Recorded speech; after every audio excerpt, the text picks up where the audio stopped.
ملګرو مینه کېدای شي د یو نارینه په ژوند کې یو مشغولیت واوسیږي، یو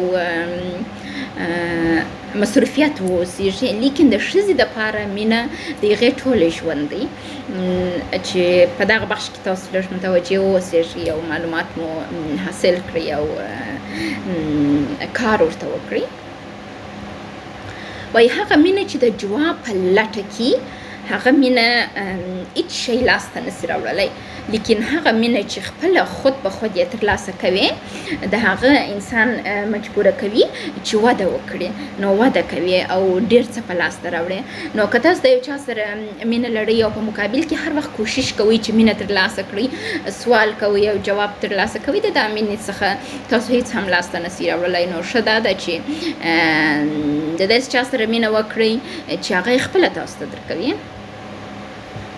او مین کېدل اسانه دي او په مینه کې پاته کېدل هم اسانه دي.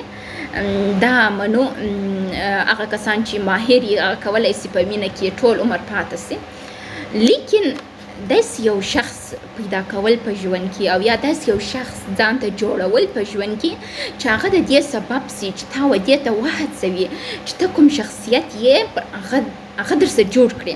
مثلا هغه وړتیاوې چې په تا کې سته هغه راپورته کړي، هغه استعدادونه چې په تا کې سته هغه راپورته کړي، تا تشویق کړي، تا ژوند ته وهڅوي، دا څه ته تا جوړ کړي، یعنې ستا ژوند در جوړ کړي، یو جوړونکی شخص واوسیږي، نه دا چې ستا ویرانونکی شخص واوسیږي.